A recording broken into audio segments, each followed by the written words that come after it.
better day, so let's start giving. The choice we make, we're saving now all our issue. We make a better day, just you and me.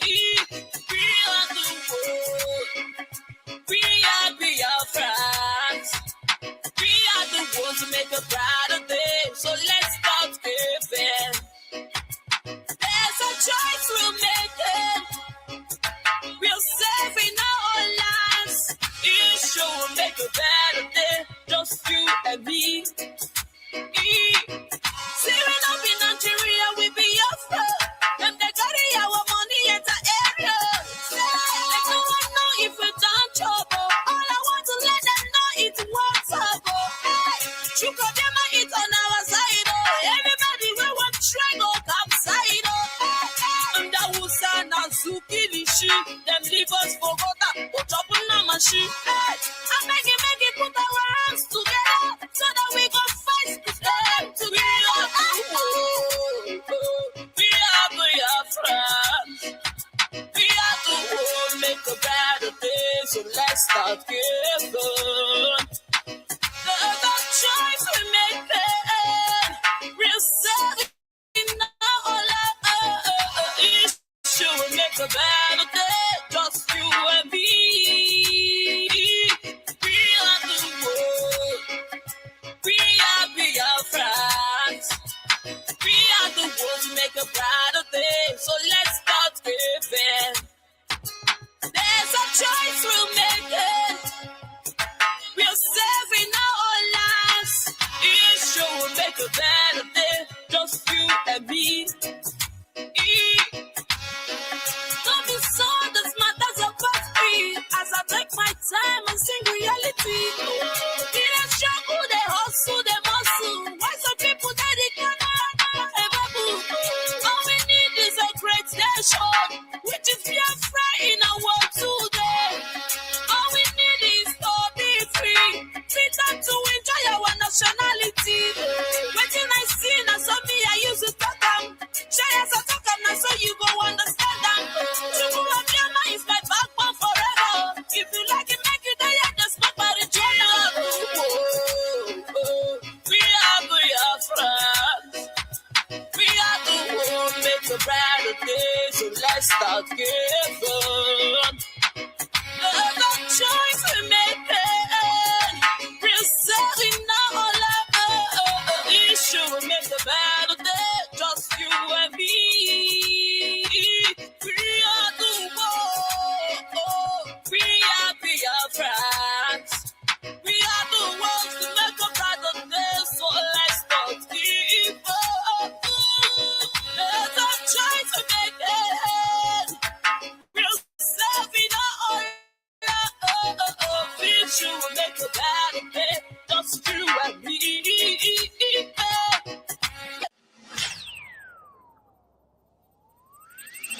We are the world, we are Biafra. We are the world, make a better day, so let's start giving. The choice we make, we're saving now all our issue. We make a better day, just you and me. We are the world, we are Biafra. We are the ones who make a brighter day, so let's start giving. There's a choice we're making, we're saving our lives. Issue will make a better day, just you and me. See, we're not in Nigeria, we Biafra. Them they carry our money in the area. Let no one know if we done trouble. All I want to let them know it's what's up. You got them it on our side. Everybody we want try go come side.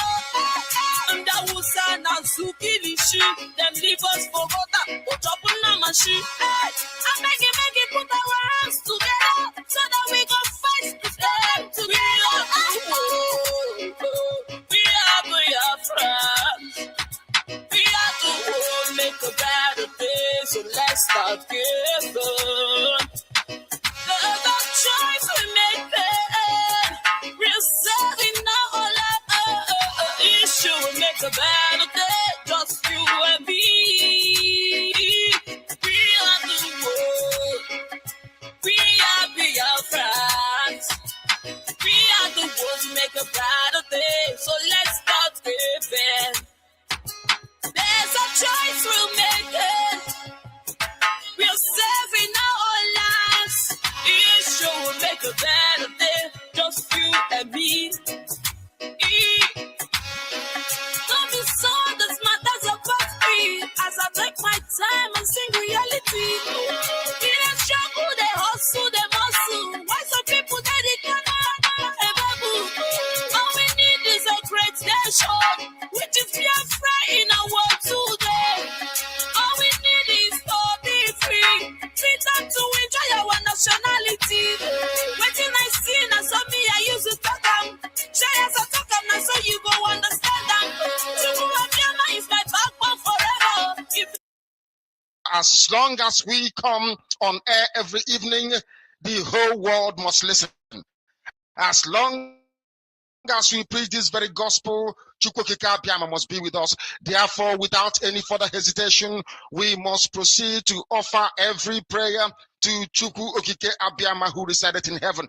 Therefore, as we always commence, not from today, but from of old, our Father who art in heaven, nanyị nke bi n'eluigwe, ka aha gị dị nsọ, that your name may be hallowed by men, that we may bow at the mention of it, that we may offer every glory unto thee, that we may offer you every adoration and adulation, because there is none like thee. You fight our battles for us. Every blessed day you demonstrate through your kindness and your everlasting mercy that you are our Lord, our God, and our Creator. This evening we offer these your children unto thee all over this very planet that you created. They are listening across the entire 24 time zones on this very planet where they inhabit. They are listening to your gospel this very evening, this gospel of redemption, a gospel of hope, a gospel of restoration, a gospel of renewal, this very gospel of freedom, this very gospel of emancipation as only you ordained. That this very gospel must be preached, that mankind may be set free from the eternal damnation of the creation of the British. My goodness me, I want to remain in the spirit because we must worship heaven.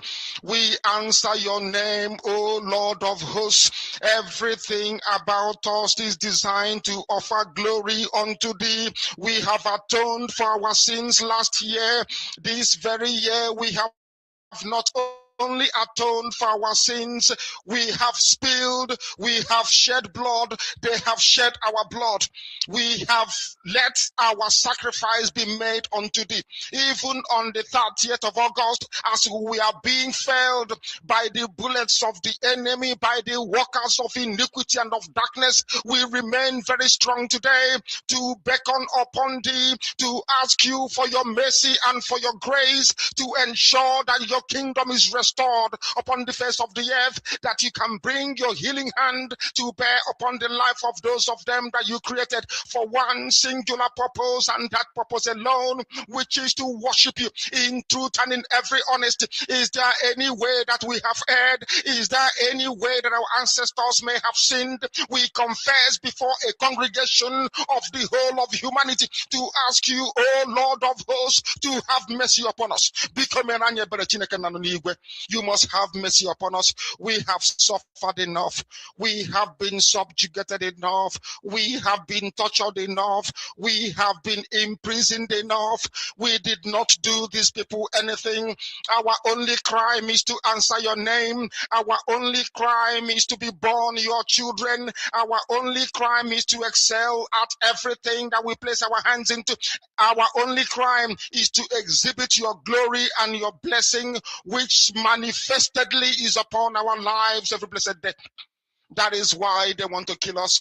That is why the British want to join those of them who don't know you to destroy your creation and your inheritance. You will not allow shame to befall your name.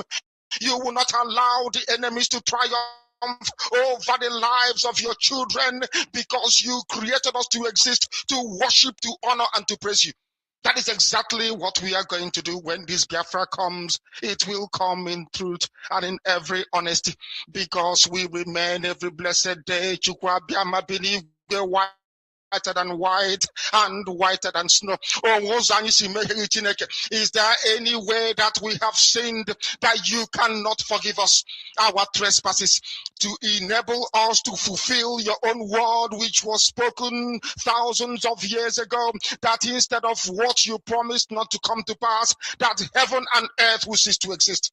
You opened your mouth to bless mankind to the coming of Yahweh Yeshua, who came here and said, let your kingdom come on earth as it is in heaven. Those words can never be in vain, because they are anchored upon your holiness and your magnificence. That is why in the end we know that Biafra will come, that these children that we have given birth to all over the world, and their children, and their children, and their children, as long as they give birth to them and they are Biafrans, they will worship you in truth and honesty. Through this very work we are doing, mankind will come to understand you. Let your miracle be wrought in our lives. Let us witness and behold your magnificence, your holiness, your mystery, and your grace under our command. O Lord of hosts, we call upon you. We call upon you to heal. We call upon you to provide succor to those of them who are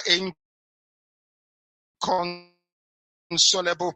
We ask you to restore hope where there is hopelessness. We ask you for one camaraderie, one bone, one blood, and one flesh of your children, the Efiks and the Bibios, the Izon, the Shekiri, the Isobos, and also those of them from Isoko.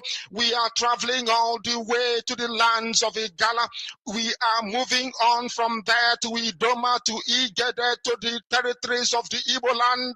All these places we dedicate unto thee. All these lands of yours, we ask you to cover it with your mercy, because Biafra will come, and when it does, we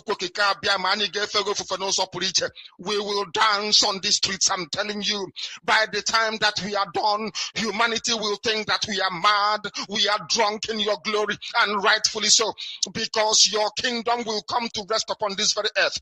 That very kingdom is the unadulterated, non-negotiable sovereignty of the Republic of Biafra, that your will may be fulfilled in our time. All this we pray, all this we ask for, in no other name apart from that name that belongs to you.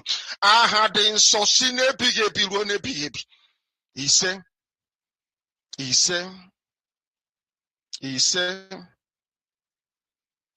my name is Nnamdi Kanu. I am the leader of indigenous people of Biafra all over this very planet, I tell you.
Good evening, great Biafrans and wonderful people. Permit me to welcome you this evening. This is Biafra Radio, and of course, we are live, we are direct, and we are reaching you this evening. Of course, today being the 22nd of December 2025, the year of our Lord. And of course, this is Biafra Radio, and we are live direct to the people of Biafrans. Therefore, this evening, we have, of course, started in earnest. We have prayed, and we are about to present this broadcast to you live and direct. My name's Barrister Ikechukwu Onoha, and of course, I am coming to you live all the way from Johannesburg, the city of gold. And from Johannesburg, of course, we are reaching humanity all around the world, and of course, Biafra land to be precise. And this evening, of course, we are bringing you the word of Chukwoki Kabiama. We are bringing you a broadcast for the restoration effort of the sovereign state of Biafra. And of course, Mazi, or rather Barrister Maswell Opara will be joining me this evening when he can. We have already shared the link to him and expecting that if the network permits this evening, he will be joining us as we are trying, of course, to sort out things and sort out the network. Looks like we're having a kind of epileptic network this evening, but we will do our best as much as we can to proceed in earnest.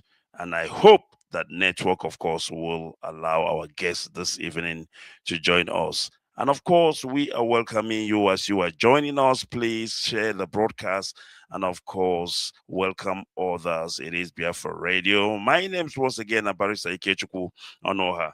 And of course, let's take a quick of a break as we are trying to sort out things. As you can see, it appears that network is not behaving normally. But of course, we will proceed and do whatever we can in order to ensure that we come to you as we have, of course, prepared this evening. Please don't go away. We'll be back.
All right, welcome back as we are trying to sort out our network connectivity.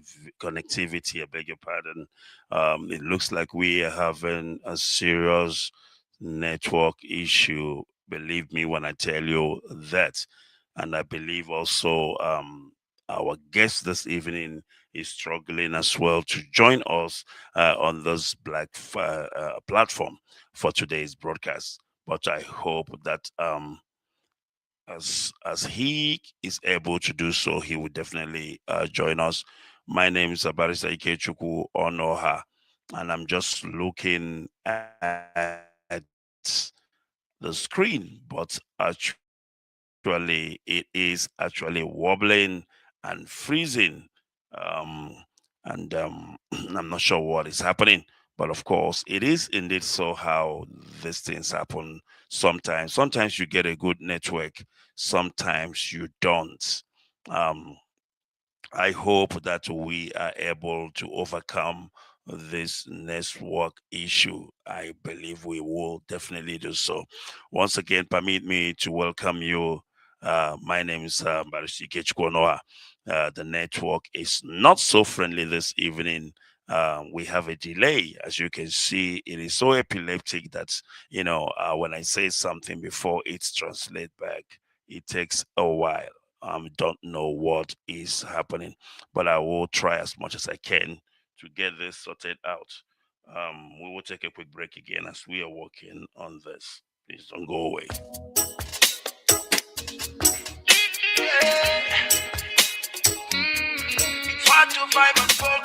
It's M. Josh on the beat.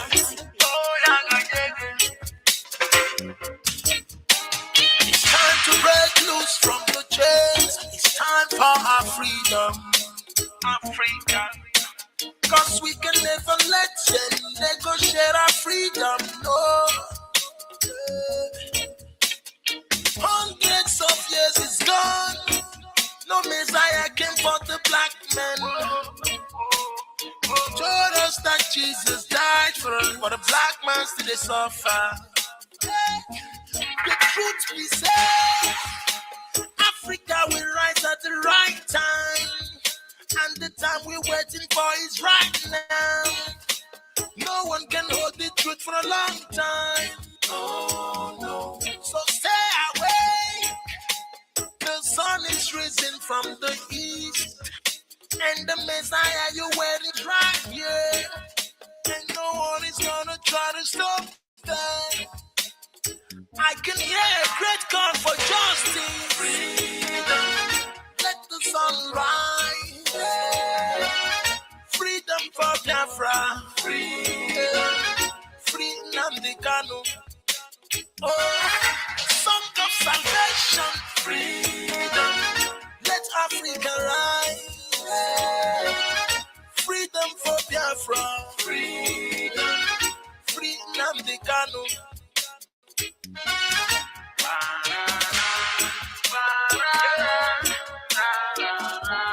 Freedom the Kanu.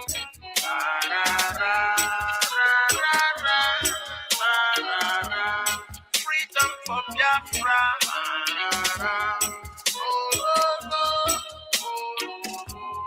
Freedom the Kanu.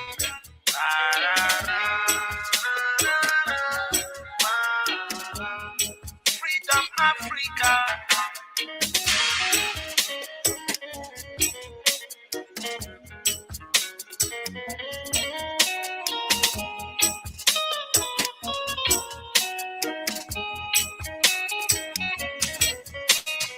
White men fighting for self-determination is celebrated. Black men seeking for self-determination is a separatist and a terrorist. Yeah.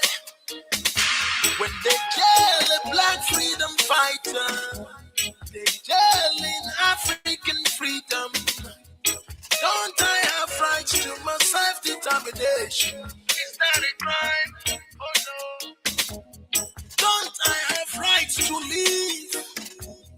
Don't I have rights to express myself? Don't I have rights to speak? Can't I complain if I'm marginalized? The genocide in the land that nobody even cared about. Even when I try to speak, my voice is mute in every time. Like a slave in my land, I can't take it anymore. I hope the world is listening to my plight. I can hear a great call for justice. Freedom. Let the sun rise. Freedom for Biafra. Freedom. Freedom the Kanu.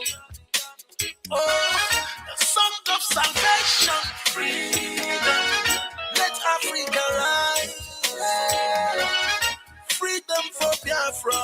Freedom. Freedom the Kanu.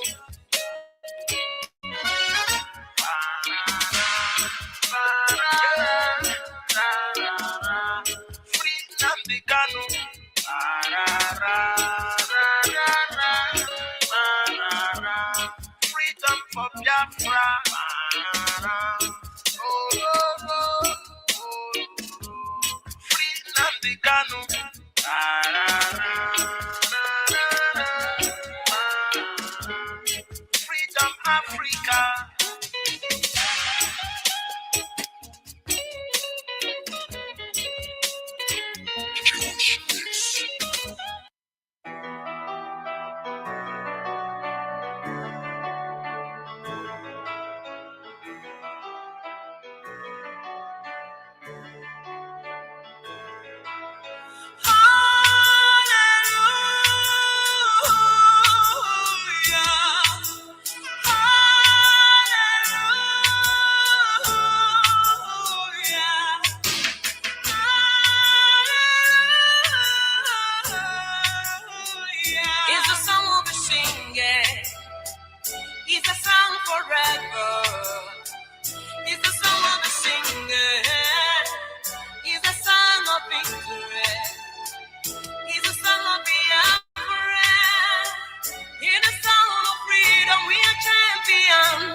People go and sound the law, God of Abraham, to the land that's flowing with milk and honey. They cannot be stopped.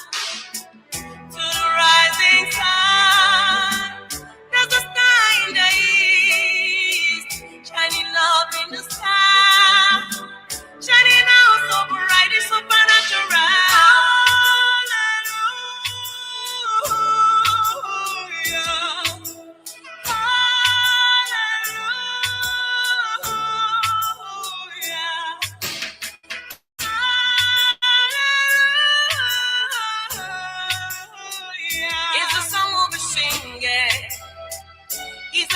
Forever.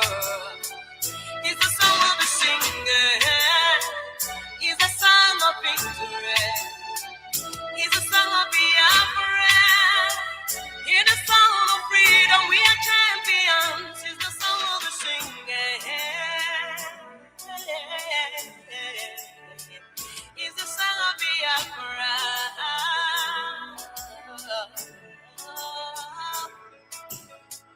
I cannot be stopped. I am a bulldozer.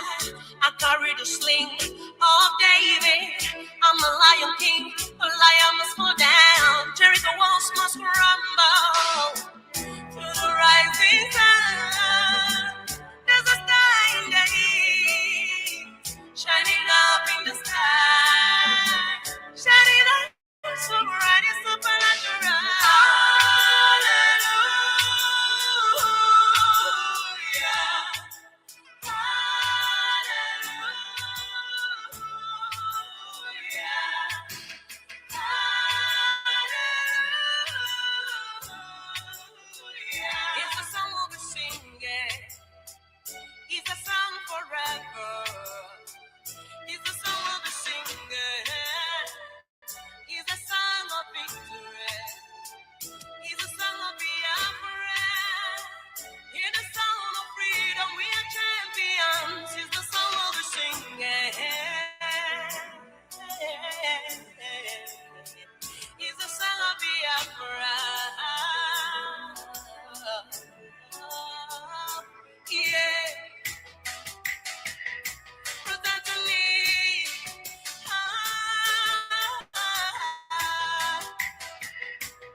Every day.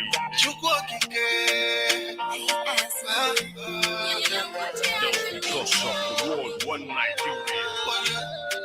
We need freedom now, like never before.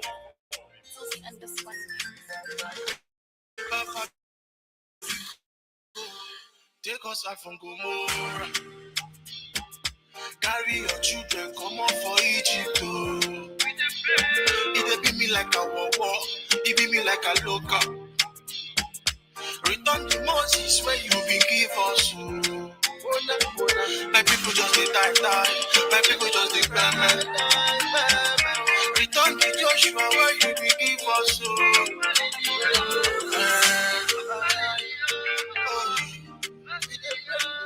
Give us the David where you be give us so. All we need is one love, one nation, one Biafra, one Niger. All we need is one love, one nation, one Biafra, one Niger. As they know what make we live, fire. Show them the disaster where you be show fair. Yeah, as they know what make we be. Bring back the flocks, give them the dead. All we need is peace, unity, every day, make we there on our own, may they stay for their place. All we need is Biafra. Yeah. All we need is peace, unity, every day, make we there on our own, may they stay for their place. All we need is Biafra, freedom. Papa, be good, take us out from the Lord. Carry it be me like a war, it be me like a local. Return to Moses where you be give us. My people just dey die. My people just dey die. Return to Joshua where you be give us. My people just dey die. My people just dey die. Return to Joshua where you be give us. As the matter one thing, we not be zombie. Give your area dirty. Why you plenty? All we need is one love, one nation, one Biafra, one Niger. All we need is one love, one nation, one Biafra, one Niger. If you can't look at me, what you know? Why you come and say, I'm the camera, the leader of IPOB, worldwide. I can't look at me for IPOB, you know, one in the net Amika if you're not Judaism worldwide. I'm on the struggle for freedom is real.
So my biggie go to me, put on me a lot of me.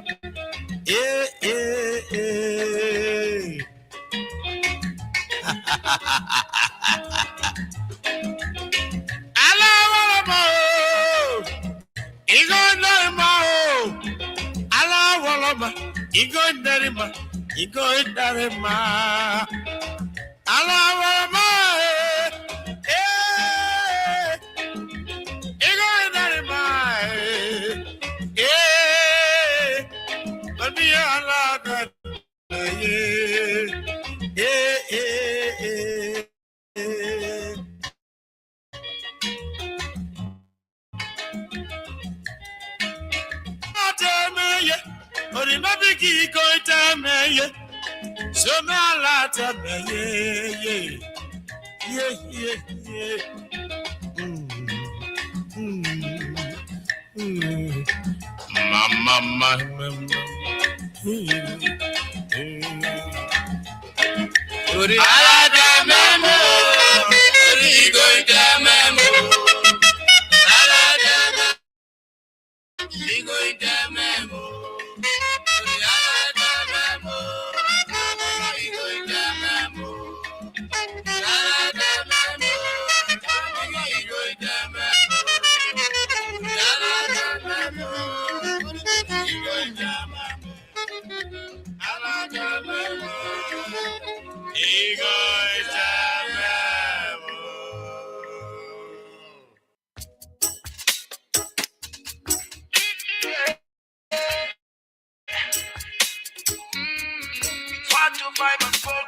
It's M. Josh on the beat. It's time to break loose from the chains. It's time for our freedom. Africa. Cause we can never let them negotiate our freedom. No. Hundreds of years is gone. No Messiah came for the black man. Told us that Jesus died for us, but the black man still they suffer. The truth be said, Africa will rise at the right time, and the time we're waiting for is right now. No one can hold the truth for a long time. Oh no, so stay awake. The sun is risen from the east, and the Messiah you're waiting is right here. And no one is gonna try to stop that. I can hear a great call for justice. Freedom, let the sun rise. Freedom for Biafra. Freedom, freedom the Kano. Oh, song of salvation. Freedom, let Africa rise. Freedom for Biafra. Freedom, freedom the Kano.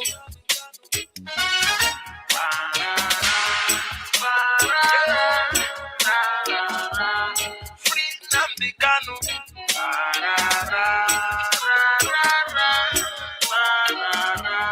Freedom for Biafra.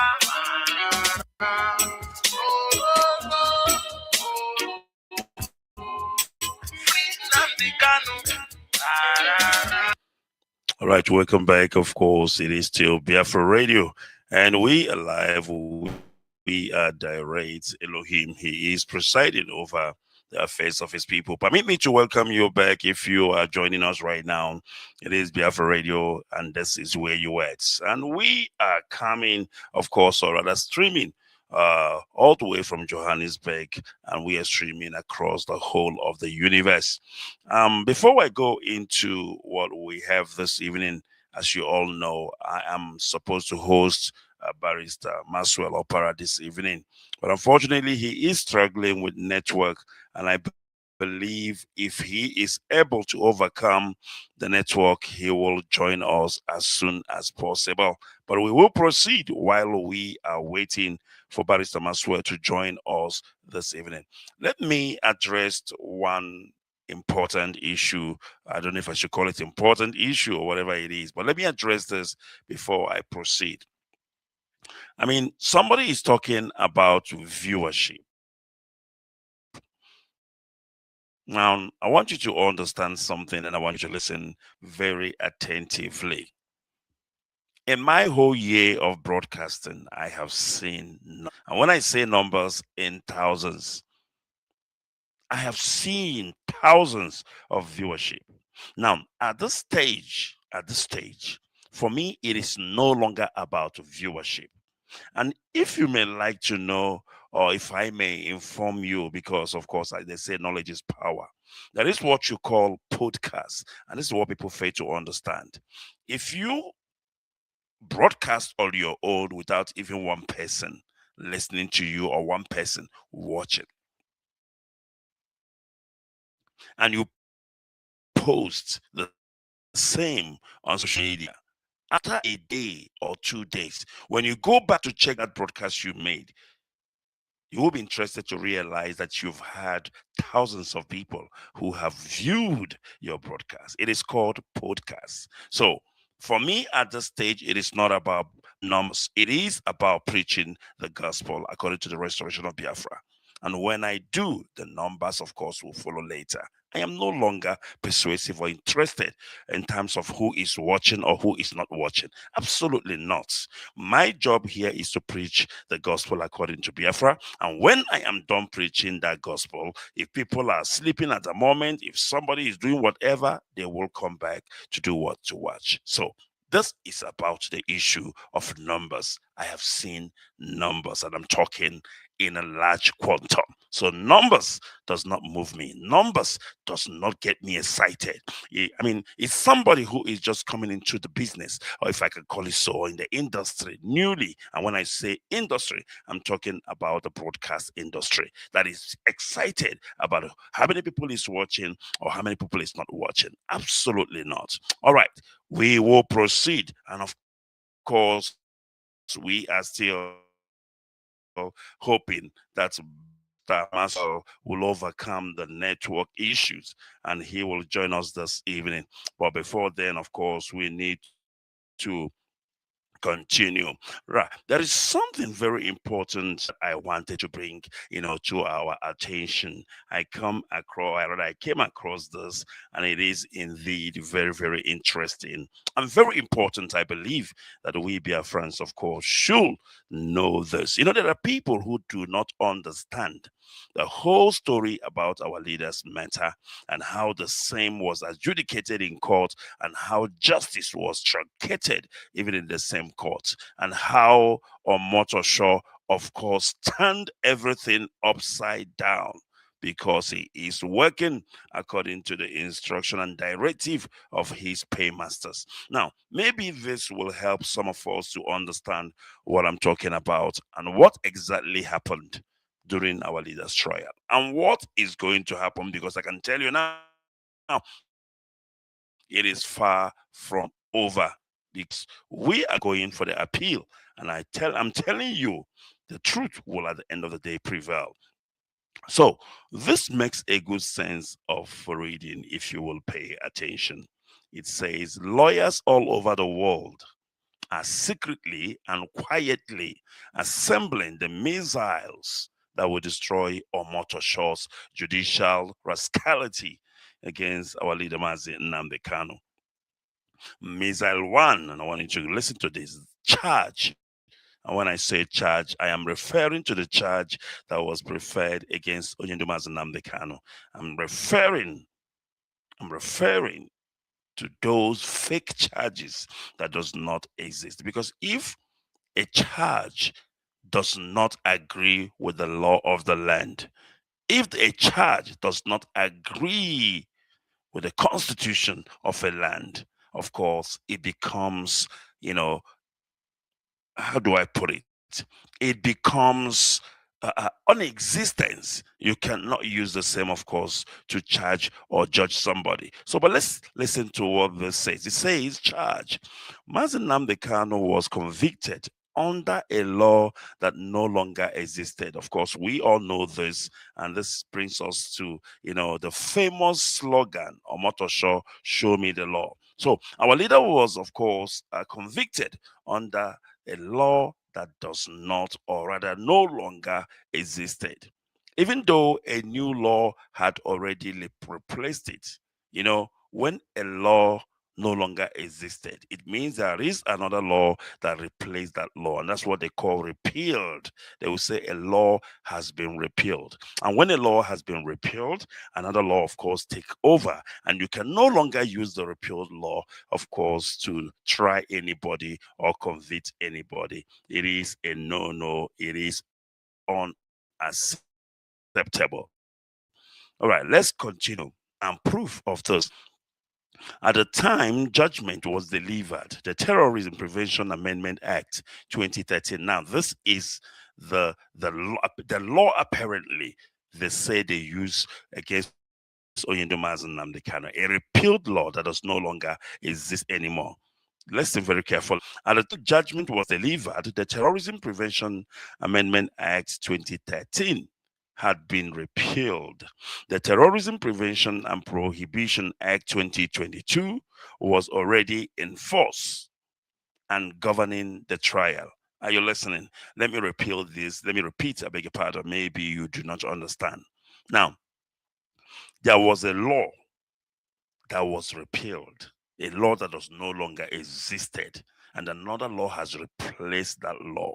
Now they use that law that was repealed, that law that does not exist anymore. That is the law they used to try Oyedomas and Lambek. And you know, law, it cannot stand. It is illegality. You cannot use illegality to achieve legality. So at the time judgment was delivered, I'm repeating the proof, of course, what I am alleging. At the time judgment was delivered, the Terrorism Prevention Act, Amendment Act, this is the act, the law that was used to try Mazi Nnamdi Kanu, which is the Terrorism Prevention Amendment Act 2013. It has been repealed. The Terrorism Prevention and Prohibition Act 2022 was already in force and governing the trial. Now, this is the law that replaced the repealed law of 2013. Section 36, subsection 12 of the Constitution forbids conviction unless the offense is defined by a law in force at trial and conviction. For those of you who do not understand why Onyendomazi Nnamdi Kanu keep on shouting and screaming, "Show me the law." Omotosho, show me the law. Now, our leader is not just saying it, but he is re-echoing what this Constitution of the Zoo called Nigeria said. And I'm referring to section 36, subsection 12 of the Nigerian Constitution. It says, unless the offense is not defined by law, how do you define an offense by the law? It has to be a written law. There has to be a written law to say you act in time 1, 2, 3, 4. And then, of course, you will read that section. What does it say? Before now, you can ask the person, how do you plead to the same charge? That's what the Constitution is saying. But now, Omotosho was using a repealed law to try Onyendumazi Nnamdi Kanu, and that cannot be. That is rascality. And that is illegality, and it cannot be legalized by any means. All right, so let's make section 36, 12 of the Constitution forbids conviction unless the offense is defined by a law in force at trial and conviction. Did you hear that? The Constitution says the charge you are preferring against this person, the charge you are preferring against this person must be defined by a law. There has to be a law, a written law, where it says that so thing is a crime. And if you do it, you are guilty of an offense. But there was no such. The law that would have said that has been repealed. It is no longer in existence. Now the question is, why did Omotosho went ahead and used a repealed law to try Onyendumazi? Omotosho is a judge of high court. He is not a lawyer, neither is he a junior judge. He is a judge of the High Court, for crying out loud. And he should know better than anybody what is required of him as a judge. But he did it, a daylight robbery. He does not care what the law say. He don't care at all. He went ahead and do exactly as he was told. All right, let's continue. Justice Omotosho was repeatedly reminded of this repeal by Mazi Nnamdi Kanu. Some people thought that Mazi Nnamdi Kanu was losing his mind.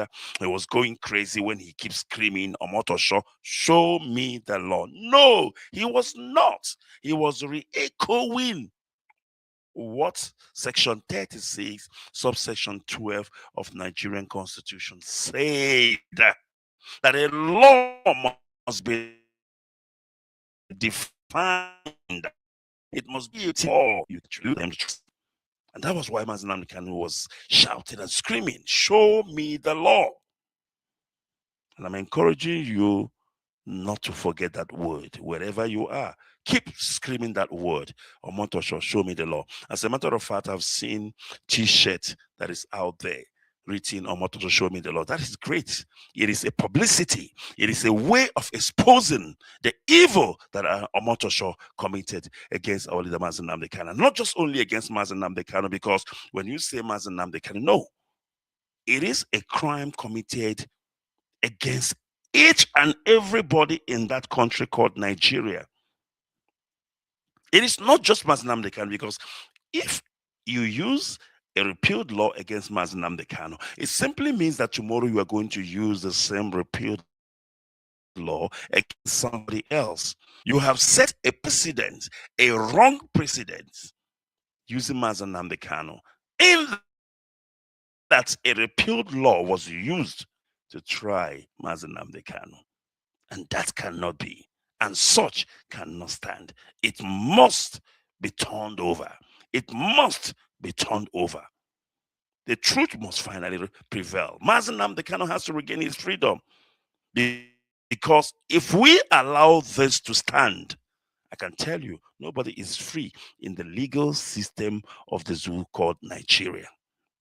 All right, let's continue reading this, because, as I told you, this makes a good sense of reading. Just a second, I want to check if my guest is making nothing at all. He cannot join in because of the network issues he is having in wherever he is at the moment. But let's continue. So, Justice Omotosho, as I was earlier, alluding, was repeatedly reminded of this repealed law by Mazi Nnamdi Kanu himself, when instead of deciding the issue, the judge repeatedly said, "Wait for judgment." How do you say that? Wait for judgment. Now, let me explain something to you. If you are arraigned in courts, now, what the magistrate or a judge, depending on the level of court you find yourself in, the first thing they do is to read out, your charges. Or not the magistrate anyway, but the prosecution will read out the charges that was preferred against you. Now, when they finish reading your charges, they will ask you, do you understand the charges against you? Am I following? I mean, I go to court almost every day, and I see this happening, because it is the way to do. The presiding officer must make sure that the accused person understood the charges against him or her. Because you cannot proceed to trial if you don't understand the charges again. If Mazi Nnamdi Kanu keeps screaming and saying, "Show me the law," it simply means he wants to know, he wants to understand, based on what am I being tried? What are my crime? What are my charges? You said I committed terrorism. Right, fair enough. Show me the law. Show me where it is written in the acts, in the constitution, or whatever law that Nigeria is using, that what I did, which is broadcasted, by the way, because when we keep on saying terrorism, people need to understand what Nigeria calls terrorism. Because in Nigeria, broadcasting on a radio, just the way I'm doing, is terrorism. But Fulani herdsmen, they are not terrorists. They are actually preaching the gospel. Do you understand? When you broadcast on radio, or when you express yourself, your self-determination, which, by the way, is enshrined in the law. And I'm not just talking about local laws only. I'm talking about international laws and treaty, which say that people have the right, they have to express themselves, the right of self-determination, the rights that are alienable. inalienable, and they are enshrined, coded in international laws, in local laws, even in the so-called Nigerian law. They say no, there is no such thing as self-determination. But what they don't understand, now let's pause for a bit.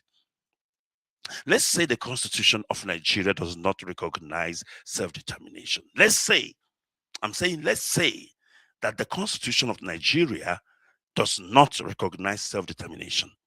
But you, as a country, Nigeria, went ahead and ratified self-determination in the AU and in the United Nations. What happens?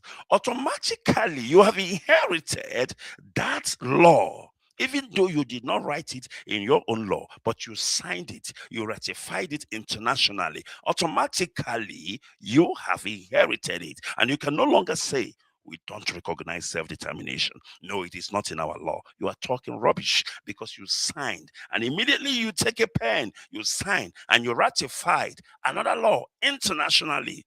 The same law immediately begin to function, intertwine with your own law. I don't know if I'm making sense this evening.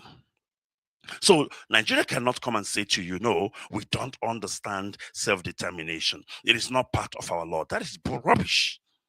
That is absolutely bunkum. Because you signed it. Because you signed it. You ratified it. You ratified the treaty in AU Union. You ratified the same treaty in the United Nations. Therefore, automatically the same law begin to function, whether in writing or unwriting. But the point is that it's more like signing an agreement. It's more like signing an agreement. When you ratify any international laws or treaty, you have signed an agreement, and you have believed, you have actually said, you know what, we believe in this, and it's going to be part of our law. So don't come and tell me, no, as a Nigeria, we don't understand self-determination. It is not part of our law. That is rubbish. Absolutely rubbish. Why did you ratify the same then? Why did you ratify the same law internationally? You shouldn't have, but you did. Therefore, the same law begins to govern you. So next time somebody tells you such nonsense that Nigeria law does not recognize self-determination, ask them about international law. Now, I'll tell you something, like here in South Africa, when we go to court to adjudicate for cases of immigration and the refugees, South Africa have a law we call the Refugees Act. They also have the Immigration Act. But sometimes we leave the Immigration Act on the side, and we leave also the Refugees Act on the side. Then we begin to use the international laws.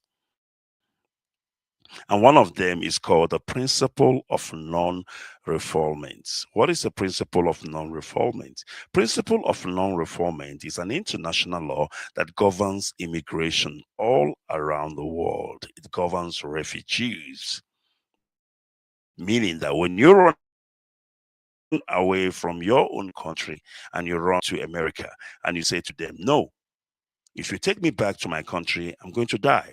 They are going to kill me. Now, the principle of non-refoulement says immediately there is such an allegation or there is such claim of harm, you can no longer send that person back to their country. Why do you think before a person is deported from some countries, you go to court first, so that the court will make an order of deportation? The reason why they do that, they want to make sure that this person we are sending back to their country, we are not sending them back to evil. We're not sending them back to go and die. And that brings me to the way and manner Onye Dumas Nnamdi Kanu was radiated from Kenya to Nigeria. Now, in terms of the principle of non-refoulement, in terms of principle of non-enrollment, which said that cannot be taken to a place where he will suffer harm or injury or death. That law has been broken by Nigeria and Kenya. Kenya was not supposed to send Mazi Nnamdi Kanu back to Nigeria. That was a crime. That was a crime against humanity. That was a crime. Quote me, I said so. Because in terms of principle of non-refoulement, you cannot do so. There was a reason why Mazi Nnamdi Kanu left Nigeria. Remember? There was a reason why Mazi Nnamdi Kanu left Nigeria in the first place. And you are taking him back to the same place. And the reason why he left Nigeria was because he was running for his life. And automatically, it makes him a person who is running away from danger. In other words, some places you can call it an asylum seeker, though he's not one, but he is running away from harm. He is running away from death. He is running away from injury. If you all remember when our leader's home was attacked and people were killed, our leader escaped death. That was why he left Nigeria. So it is improper, it is illegal, it is dangerous what Kenya did to return Mazi Nnamdi Kanu back to the zoo called Nigeria. You know, we keep on talking about Nigeria, but nobody's mentioning Kenya.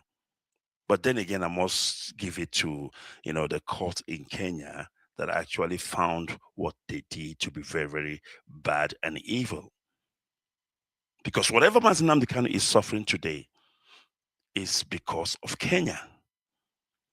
Whatever Mazi Nnamdi Kanu is going through today, or what he had gone through in the hands of these criminal judges in Nigeria, it is because of Kenya. Because if Kenya did not rendiate Onyendu Mazi Nnamdi Kanu back to the zoo called Nigeria, this will not happen. And Kenya was not supposed to do that. They are allowed to do that in terms of principle of non-refoulement, which is an international law that forbids any country to rendiate somebody back to a place he is running away from harm, injuries, and death. I thought I should throw this one in so that we can also understand what the law is saying. All right, let me continue reading what I am reading. All right. Instead of deciding the issue, the judge repeatedly said, wait for judgment. No, you cannot say wait for judgment. If an accused person insists to know the law, insists to know why he is being tried, if he insists to know which sections of the law or the act permits him to be prosecuted, you should be able to divulge such to him. You cannot tell him to wait after judgment. That is rubbish. That is rubbish. That is premeditated, that you are about to do something illegal and you don't want the accused person to know exactly what it is that you want to do.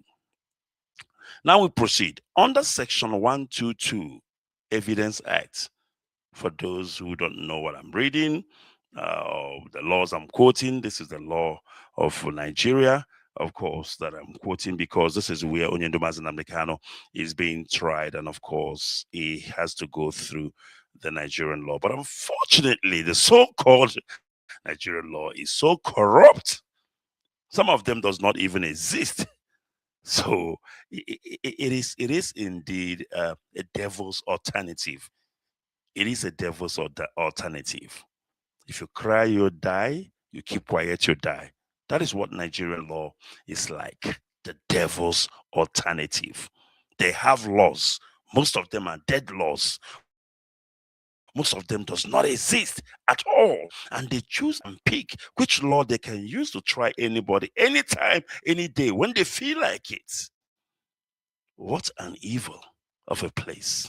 All right, let me continue reading this because this actually puts to bear what is happening or what happened in the trial of Mazi Nnamdi, for what we expect as we continue, because the fight is far from over. So Where am I? Where? I am actually, there you go. Under Section 122 Evidence Act, repeal is a matter of law requiring judicial notice, not delay. Do you hear that? Judicial notice, because these are legal jargons. And I'm here as Barr Onuorah to explain some of these things to you so you can understand. Because if you hear stuff like, judicial notice, you probably wonder what is judicial notice. So let me come again. Section 122. That's the law of evidence in Nigeria. Under Section 122 Evidence Act, repeal is when a law does not function anymore. When a law is removed from the act, when a law is removed and it does not function again, we say that law has been repealed. So, Section 122 Evidence Act says repeal is a matter of law requiring judicial notice. Now, I was talking about judicial notice. What is judicial notice? Judicial notice is when Mazen Nnamdi Kanu is shouting, "Show me the law." Are you listening? When Mazen Nnamdi Kanu was shouting, "Omotosho, show me the law," it is called judicial notice. And such does not wait till judgment. Such does not wait after judgment. Immediately Mazen Nnamdi Kanu raised that concern, "Show me the law." It means he is not sure here. He's not sure what law against him. Therefore, it is the responsibility of the judicial officer, the presiding officer, who at that point was Omotosho, to pause and ask the prosecution, "Please, can you read the law to Mazen Nnamdi Kanu? Can you show him the acts where or why or which we are using to try him?" That should have been what Omotosho should do, because Mazen Nnamdi Kanu is raising a question of law. He is raising a question of law. It's a judicial notice. Show me the law, the right of accused person. You cannot continue to try somebody and he does not know under which law he's being tried. Because if he does not know under which law he's being tried, how on earth is he going to defend himself? Even me as a lawyer, I cannot defend my client if I don't know what are the charges, under which sections of the law is my client being charged. Let's say my client is being charged, for fraud. I know exactly where to find the law of, the law of fraud in the act, and what are the elements that makes it a crime. It is not enough to say that, "Oh, you committed fraud." No. You need to make sure that the elements of fraud are present, because it's the presence of the elements that makes a crime an offense. Because with fraud, here in South Africa, I don't know about Nigeria or other places, here in South Africa, we know that fraud, one of the elements of fraud is misrepresentation. Misrepresentation. That's misrepresentation. And also, you must present that object to deceive somebody, with an intention to deceive somebody. I brought this bottle and I say to you, the liquid inside this bottle is kerosene, whereas it is not kerosene, but it's water. That's misrepresentation. And I have an intention to deceive whoever I am talking to. That is fraud. And I must present that object to the third party to say, "Yes, here is water." Then the elements of fraud is complete. Then you can now say you have committed fraud. There is this Eze, the king of our hometown. They call him King Abahiriwe Duribo. There is something he normally says, and when we were growing up, we used to laugh. We say, "Oh, this man is an illiterate. He did not go to school." But now that I've grown up, not just that I've grown up, I'm a lawyer, I've to realize this was a genius. He was actually teaching me the law of evidence, but I did not get it. Because the problem we have as a people, and when I say people, I'm talking about Igbos, is that we believe we know everything. We know everything because everybody in Igbo land is a teacher. Everybody in Igbo land, you can tell him nothing, absolutely nothing, and it's a fact. Mama Onyozo, all of us. So he normally says, like when people come to him to adjudicate over some matters, he will say, if you catch thief and you did not get ihozuru, let me repeat, maybe you can understand. If you catch thief get ihozuru, that thief will ala. And we keep on saying, what nonsense is this our king talking about? But he's actually talking about law of evidence. That if you catch a thief and you are not able to present what he stole, you just come and say, oh, this person stole this and that, but you did not bring the evidence of what he stole.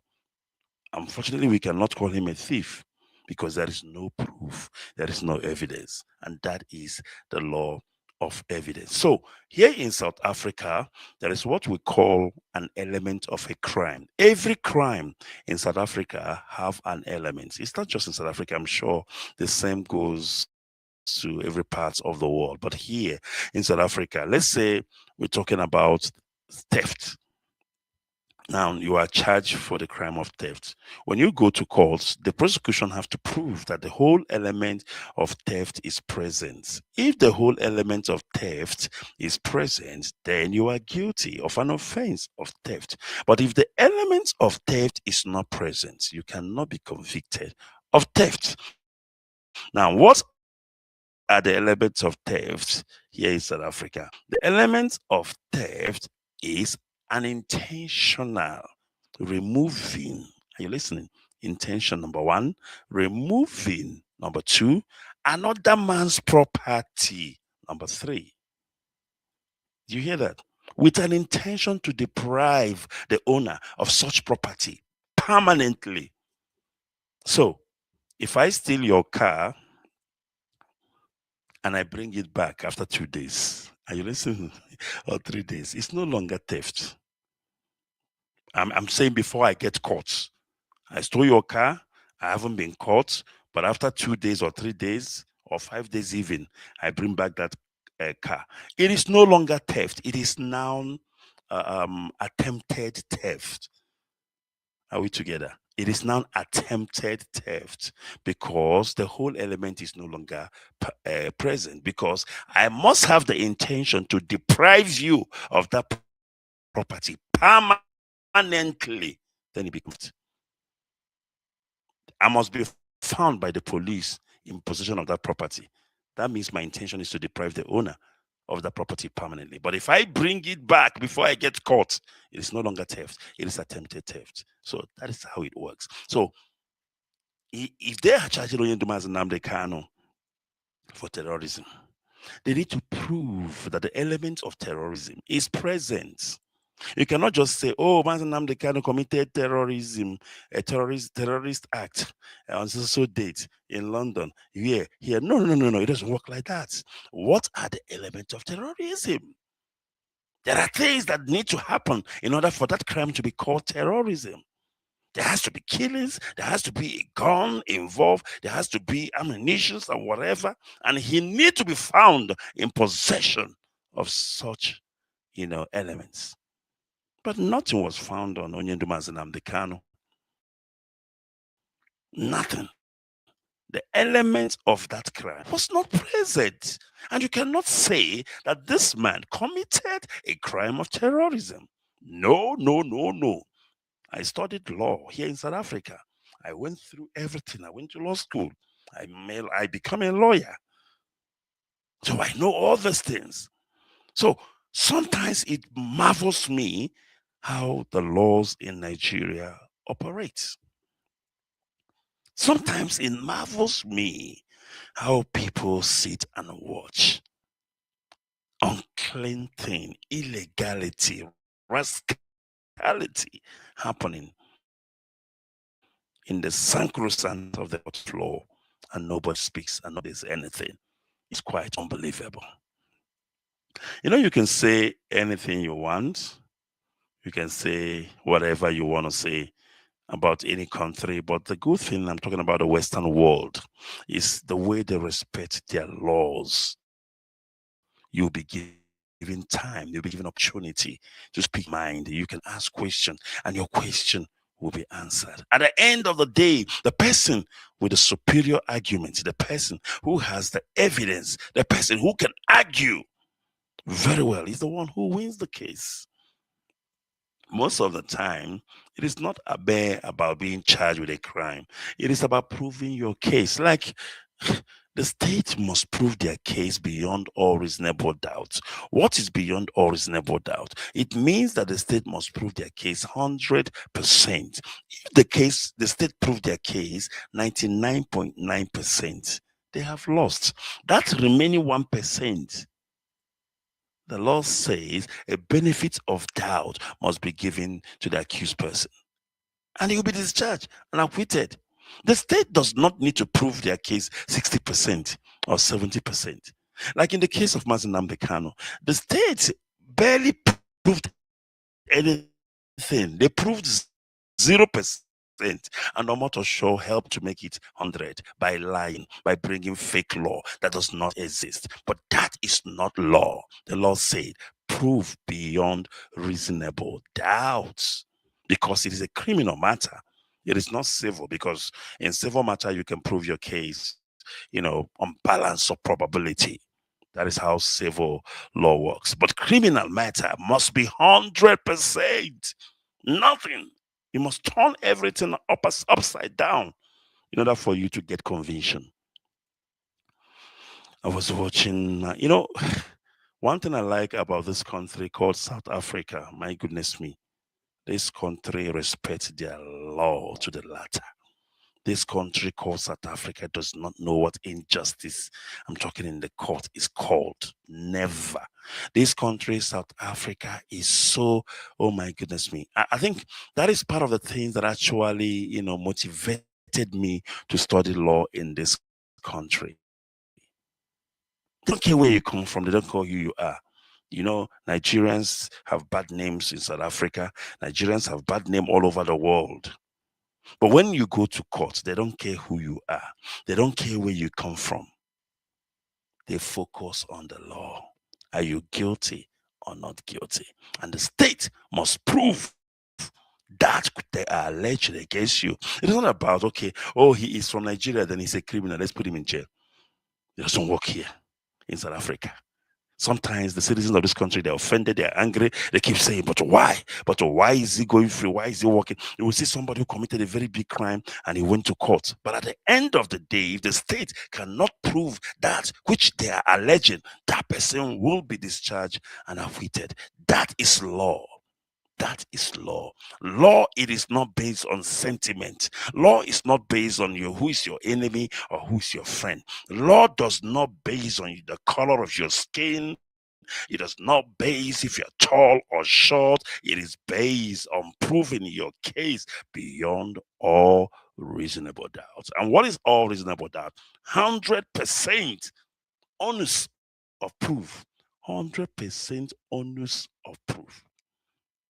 All right, so let me start concluding this thing that I'm reading. I'm enjoying it. I get excited when I talk law. I get excited when I speak all those things, and that's why that my brother who commented on my, timeline and said, oh, there is no people watching. See, it is not about people watching, because what I'm teaching you is priceless. What I'm teaching you, that place you go, there are 20,000 people watching. You won't even learn something like this because they don't know it. We don't scream and shout. We talk sense. We talk law. This is something that somebody spent years learning. So if I were you, I'm happy you joined us. Even though you say people are not watching, but you are watching with us. That is beautiful. I will encourage you. Each time you hear that barrister,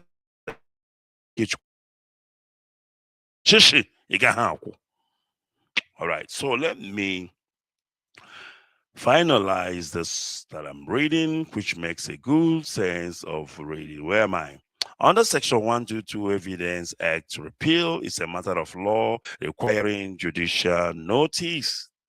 The judge must take a judicial notice when an issue of law, a question of law, is raised in the sanctity of the court, and not saying wait for judgment like a useless show. Where did they pick this kind of man from? My goodness me. All right. Now, in the matter of NNPC versus Fawe Me, court must take judicial notices of statutes and repeal automatically, or else they act without jurisdiction. Now, here are the consequences when a court acts without jurisdiction, when a court acts without taking judicial notices. The conviction was entered without jurisdiction. The conviction of Mazi Nnamdi Kanu was entered without jurisdiction. In other words, the court that does not have jurisdiction have to convict a man. You see, what actually clothes a court, what clothes an honorable court before it can make any ruling or judgment is jurisdiction. Jurisdiction is like a coat, a clothes. Jurisdiction is like a garment that a court must wear before they can be found worthy in any pronouncement they have to make. If you as a court have no jurisdiction, whatever judgment you make is non-existent. It's neither here nor there. You cannot convict. You cannot make any judgment if you do not have jurisdiction. And between me and you, High Court have no jurisdiction to try Mazi Nnamdi Kanu. To start with, the crime or the alleged crime you people are accusing him of, you never even mentioned that it was committed in the soil of Nigeria, not in the soil of Abuja. But you are trying a man in Abuja. You said, no, he broadcasted in London and he said 1, 2, 3. Then it becomes a crime. And then you must now have jurisdiction to try him in Nigeria. No, no, no, no, no. There is no such. Then you must take him back to Kenya. And Kenya must take him back to the UK. Let the United Kingdom then try him, since the alleged crime was committed on the airwave and not on the soils of the zoo they call Nigeria. All right. The conviction was entered without jurisdiction. A conviction without jurisdiction is void from inception. If you convict somebody and you have no jurisdiction, that conviction becomes void and null. Retrial is bad because the state prosecuted under a dead law when a living one existed. Now, you have two laws. You have a law which you repealed, and then you brought in a new law, and then you leave the new law you have and go and use the old law that was repealed, a law that was buried, dead and buried. You use it to try somebody. Automatically, you have committed what I call anathema, a legal rascality, and there is no way to cure such. It cannot be cured at all. And that is the beauty of the law. You cannot, choose and pick what you like, but you have to follow the law to the letter. All right. So retrial is bad because the state prosecuted under a dead law when a living one existed. The only law outcome is discharge and acquittal, and this was what the court in Abuja should have done earlier. Even from the days of Binta Nyako, they were supposed to discharge and acquit Mazi Nnamdi Kanu, but they did not do that. They rather went ahead because they have an instruction. They have a project that they must accomplish, a project that started with the dead Buhari, as well as Malami and co. The Fulani Caliphate want Mazi Nnamdi Kanu jailed, but at all costs. And of course, Tinubu was there to make this happen. He was there to carry out the instructions and order of his masters. All right, missile number 2. Let's see what it says. charge. After admitting that conviction under a repealed law is illegal, the judge went ahead and convicted Mazi Nnamdi Kanu. On record, Justice Omotosho accepted the basic legal truth. You cannot convict under a repealed law. This admission was made while Kanu was unrepresented and relying on the court's conduct under the doctrine of judicial estoppel. A court cannot accept a legal position and later act against it. Do you understand that? Ogwejo 4 versus Ogwejo 4, courts are bound by position. These are case laws. Case laws are what happened before, the cases that are similar to that of Onyendu's case, and that is why we're quoting. So whenever you hear people quote case laws, why they are telling you things about the law, they're trying to tell you that such thing has happened, and here was the outcome, what happened during that kind of case. So in Ogwejo 4 versus Ogwejo 4, courts are bound by positions they induce parties to rely upon. The court later reversed itself silently in judgment. Now, if Omotosho agreed with Mazi Nnamdi Kanu, indeed, that's the law that was used against him is a repealed law. The question is, why did he come back to use the same in his judgment? Because he was upset, because Mazi Nnamdi Kanu stood his ground. He did not allow himself to be intimidated, and Omotosho wanted to prove himself, to show him that he is the judge. And that cannot be condoned, because that or such is a legal rascality. Now, Missile 3 charge, the court refused to decide whether it had legal power to try Kanu but still jail him. Now, let me tell you this. If Mazi Nnamdi Kanu is raising the question of jurisdiction, there is what you call trial within trial. Omotosho would have had a trial within trial in order to decide, do I have jurisdiction to try this man? If at the end of the day, after the trial within trial, he finds out that he does not have jurisdiction, he would discharge and acquit Mazi Nnamdi Kanu. But Omotosho did not even try to decide the case of jurisdiction.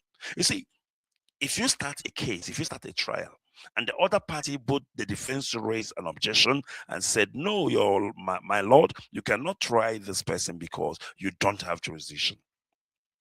These are judicial notice. You cannot take it for granted. You need to go back, do your homework, ask questions, do a trial within trial. Why are you saying that I don't have jurisdiction? And then, of course, they will lay it to bear. And at the end of the day, you will decide, indeed, if you have or you do not have this jurisdiction. If you have, then you proceed. If you don't, then you discharge and acquit the accused person. That's what the law says. All right, jurisdiction was challenged repeatedly in writing and orally. Madu Kolu versus Nkem Delim. These are case laws. Jurisdiction must exist before a court acts, just like I've explained to you. Justice Omotosho deferred jurisdiction to judgment. Do you understand that? Instead of doing a trial within trial to decide or rather to determine if indeed I have jurisdiction to proceed or not, he rather went to judgment. You cannot do that. You cannot do that. And for God's sake, for crying out loud, Abuja High Court is not the highest court in the land. It's a high court, for goodness sake. There is Court of Appeal. And after Court of Appeal, there is a Supreme Court. So this is a small court. It's a court of lower jurisdiction. But he is acting like the highest in the land. And that cannot be. And it's unacceptable. Right.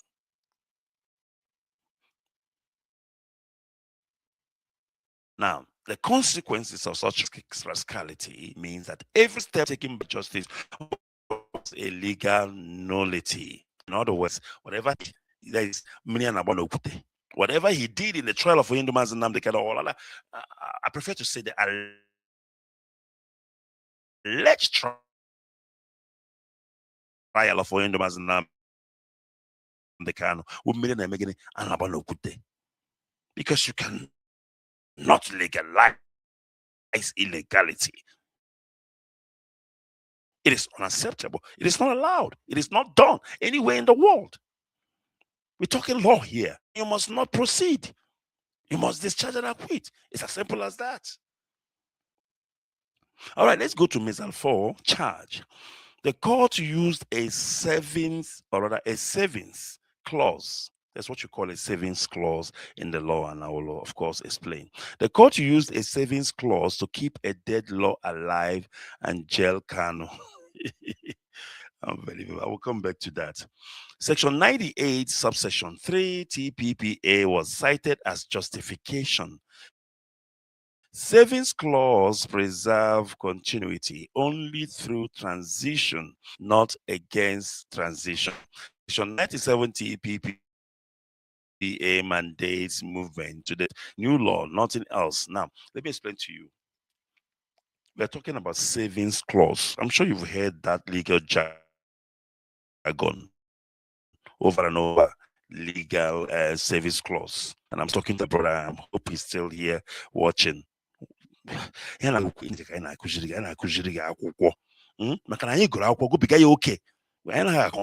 Biafrans. Whatever we do to the best of our ability. Don't come here and tell me about numbers. Mazikis will not have seen numbers over and over again. I've seen numbers before. Any of those people you're talking about that is broadcasting in Radio Biafra, I taught all of them. Quote me, I said so. I trained all of them. Yeah, I trained them. So I am not. Mother Nana Wayana Hamaka. Ikechukwono has said Nana Wayana Megini and Hamaka. When I started the Biafra radio or Radio Biafra satellite station in South Africa in 2026, none of those people existed. They all started coming. And I started coaching them. I can count all of them. I don't want to mention names so it doesn't look like it's personal. But I was teaching each and every one of them. And when I was done teaching them, I went to Israel and I opened Biafra Rising in Israel. And I still taught about 2 or 3 more people before I came to South Africa. So don't tell me about numbers. They move me. I'm not excited about numbers. Trust me. I prefer the tranquility, the silence, the sanctuary, the sanctity of my broadcast. When I'm done, then you can listen it in podcast. And when you listen, you know that this is a legend who is talking to you when it comes to broadcast. I'm not bragging, but it's a fact. It is a truth. When God blesses you with a talent, He blesses you. No amount of jealousy, no amount of envy can take it away. I know as Igbo people, we are blessed. We are blessed with 3 diseases: envy, greed, and jealousy. It is what it is, but we have to proceed. All right. We must continue. So I was talking about the savings clause, which I need to come back to explain to Biafrans what exactly is savings clause, because this is what this useless Omotosho relied on when he was, reading his judgment against Mazen Nnamdi Kanu. Remember, Omotosho knew that he used a law which has been repealed, a law that does not exist, to convict Mazen Nnamdi Kanu. So now he is finding an excuse, something he will rely on to say, no, because of this savings clause, that's why I resurrected the dead law. Bonkom. So, Section 98.3 TPPA was cited as justification by Omotosho. Savings clause preserve continuity only through transition, not against transition. Let me explain what is a savings clause. If a law is repealed and there is no new law at the moment, then the savings clause can be used to justify that repealed law. Are you listening to me? That is transition. That is transition, because there is no more law. The one we have repealed. Now we are trying to set up a new one. But within that gap, and something happened, we can use a savings clause to justify that repealed law. Are you listening? But not when we repeal the law and we have transited into the new law. Savings clause does not come into play. There is no need to use the savings clause anymore, because there is a law that is alive now. The dead law has been buried and the new law is here. You can't use the savings clause. You rather use the new law. That is how it works. But this man,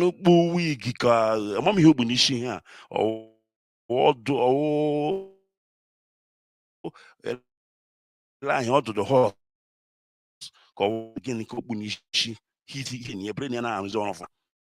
to justify his legal personality against Oyindamola Nnamdi Kanu, and that cannot be accepted.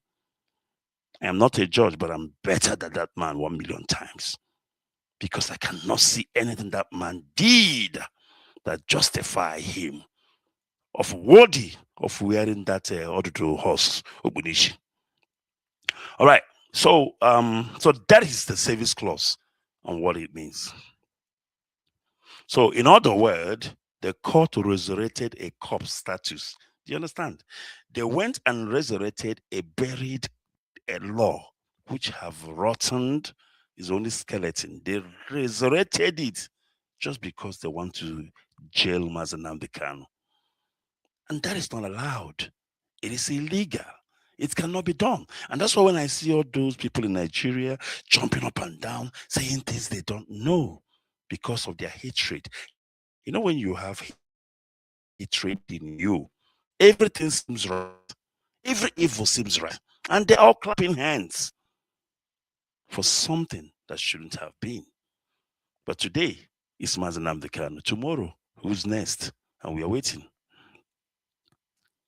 All right. Kanu was tried under a mixture of old and new laws that does not exist anywhere in Nigerian law. Parts of the judgment rely on TPAA repealed. Other parts reference TPPA not applied. Criminal liabilities must arise from one identifiable law, not a judicial college. Section 36(12), subsection 12 requires a single written law. Do you understand? You cannot go there, grab one dead law from this grave. You go to another grave of Buhari, you grab another dead one. It cannot be. There has to be one law that addresses the issue of terrorism, so that when you are charging somebody with terrorism, you must focus on that law, because that law is the only thing that will prove if indeed so this person committed the act of terrorism or not. If you cannot go to a single law, because remember, the case of Mazi Nnamdi Kanu is supposed to form a precedence, but it cannot, because everything about that case is illegal. Everything about that case is unattainable. How do you use it in law schools in Nigeria and teach those who wants to be a lawyer, upcoming advocates and what have you?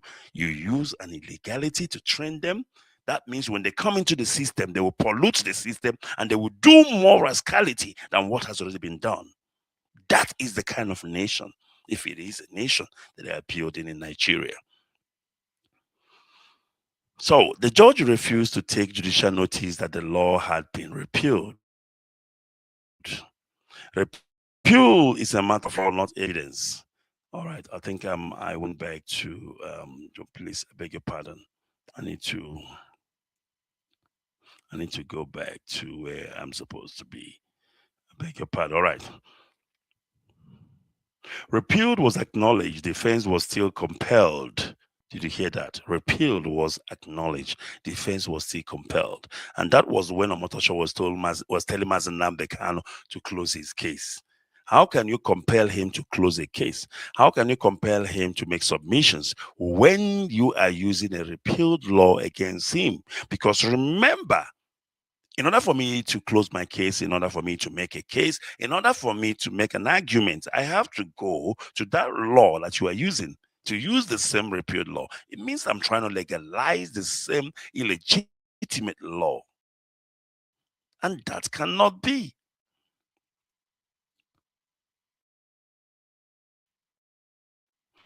The proceeding became COSI, the trial laws it had already become legally pointless. Once repeal was accepted, no conviction could lawfully follow. You know, Omotosho was supposed to be arrested. I'm saying Omotosho was supposed to be arrested, that man, and jail him and throw the keys away. That man brought the Nigerian judiciary into disrepute. He made jest of no. He made mockery. People are laughing all over the world because they have never seen such illegality in the court of law. They have never seen such rascality in the court of law. But on Motoshaw, as a matter of fact, he even brought televisions, TV stations. They were beaming the whole thing live. But trust the zoo called Nigeria. Because even in that illegality, in that rascality, you will hear them clapping, applauding something that is in evil, something we'll never see anywhere in the world. I am here in South Africa. I've seen laws, but I've never seen anything closer to the Nigerian law, if that is law at all. The trial became punitive theater. Retrial is bird. Acquittal is mandatory. Understood, same pressure, same clarity, no tampering. My goodness me. All right, let me proceed. I don't know if we're able to finish this, but let me see how far I can go.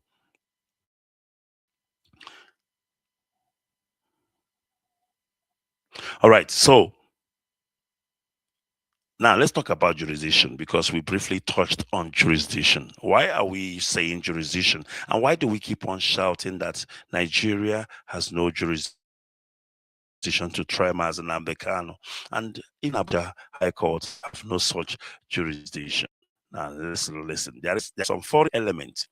There are some foreign elements involved in this whole thing. And when I say foreign element, I'm talking about the rendition of Mazi Nnamdi Kanu. That is number one factor that have removed jurisdiction from the zoo called Nigeria. Why? Because you are trying to legalize illegality. The rendition of Mazi Nnamdi Kanu is illegal. And because it is illegal, and by the virtue of it being illegal, automatically it takes away jurisdiction from Nigeria as a nation to try Mazi Nnamdi Kanu. Nigeria had no right to try Mazi Nnamdi Kanu for alleged broadcast made in the United Kingdom. Now, if broadcast is a crime, the same crime was committed in the United Kingdom. So allow the United Kingdom to deal with that if they have such in their laws. If their law says that broadcast is a crime, allow them to treat the matter, to deal with the matter. Why is Nigeria the ones dictating to Britain that, this man broadcast in your country and it's a crime, we must punish him in Nigeria?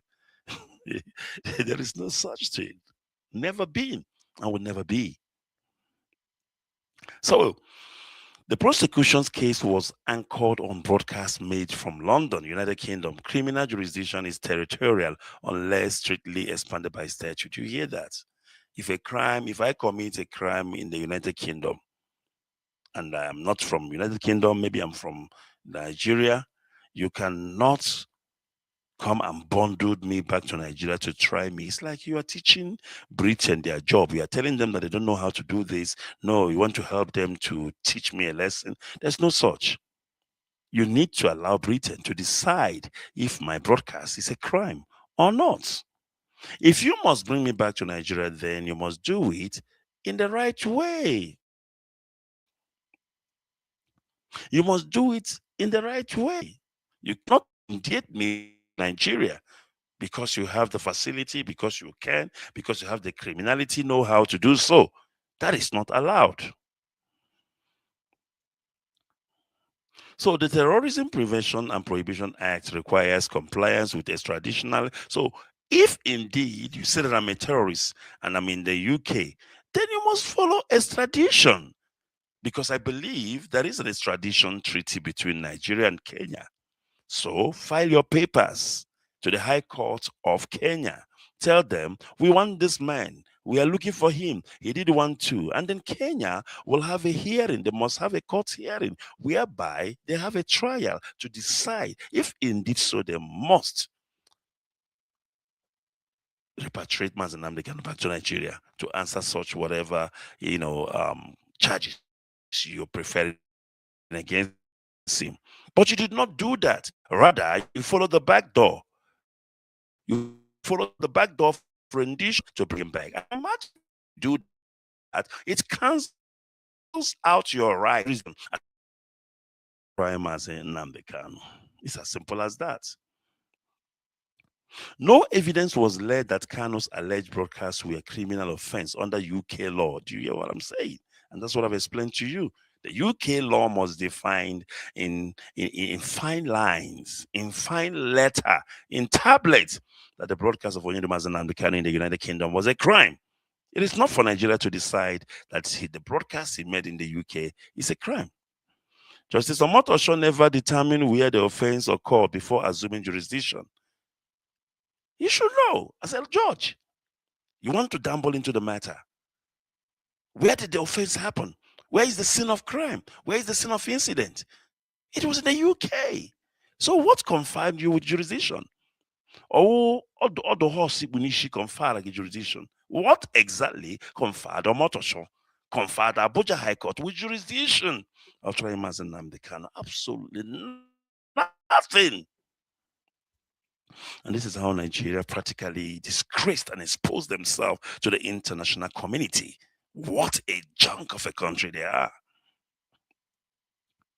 So jurisdiction was assumed by Nigeria court and not earned.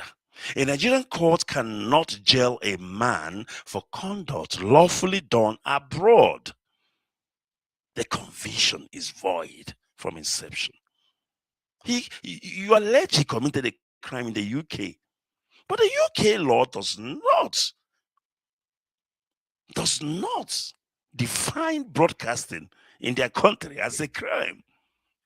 In South Africa, we said Ngenapi. Ngenapi. How did you enter? Where do you come in from?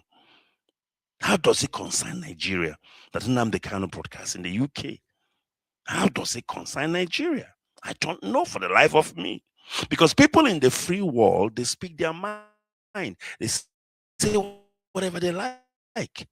And their country, don't worry, because in their law, they are allowed to do that. It's called freedom of expression. So how does Nigeria enter into the equation? How does Nigeria begin to drink Panadol for the headache of the United Kingdom? Can somebody help me out, please? I'm struggling to know that. How did Nigeria begin to drink Panadol for the headache of the United Kingdom? By dabbling into a matter that happened in the UK. A matter they have no jurisdiction whatsoever, ever. No jurisdiction was conferred through extradition because no extradition happened. You committed a crime by rendition and you want to legalize your crime to assume jurisdiction. Unbelievable.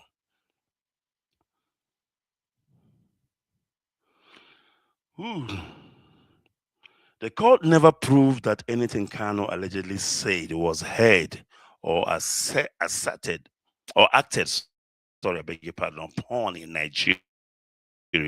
We say that he broadcast and he said 1, 2, 3, but then give us proof, bring witnesses, bring evidence. People who will say, oh, yes, Mazen Nnamdi Kanu said 1, 2, 3, and I acted on it and I committed this crime. No such evidence. No witnesses testified that they listened to Kanu's broadcast. No evidence of reception, audience, or Nigeria listeners was produced. Speech cannot intimidate, incite, or terrorize in a vacuum. Criminal law requires impact, not imagination. Essential elements of the offense were missing. The prosecution proved content, not effects. Conviction collapse automatically. All right. I think we will stop here, and of course, I need to come back to finish this because it's quite a lengthy, teaching and a lengthy, legal stuff that we need to go through. But I believe that whatever it is that we have spoken about this evening has opened your eyes, opened your mind, has enlightened you, and make you to understand more what happened or what transpired in the matter of Mazi Nnamdi Kanu. And I can assure you that more is about to come because we are appealing. We are appealing this matter. It needs to be heard in the appeal or court of appeal.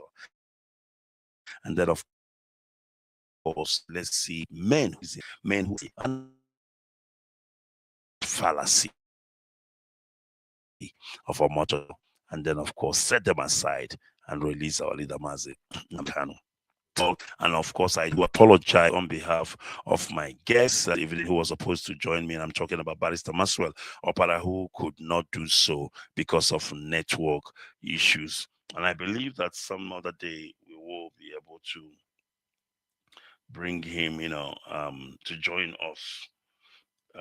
But for now, I want to thank you all who have joined us this evening. I say, may God bless you. And I know you have enjoyed this podcast. I know you have learned. And to my brother who's talking about numbers, I believe you have learned a lot from Mazi Kuchuku Onuorah. And to all Biafrans all around the world, and to those who are in diaspora, those who are in Biafra land, from me, from here, and I say, may God bless all the Mazi Namkano. May God keep and protect him, that he will soon join us. I pray for his family, Lolo and Yamototo Uchechi. I pray for her and her son. I'm able to protect them, and to Biafrans all around the world. And to God continue to bless you all. From me, from here, it is goodbye. And see you soon.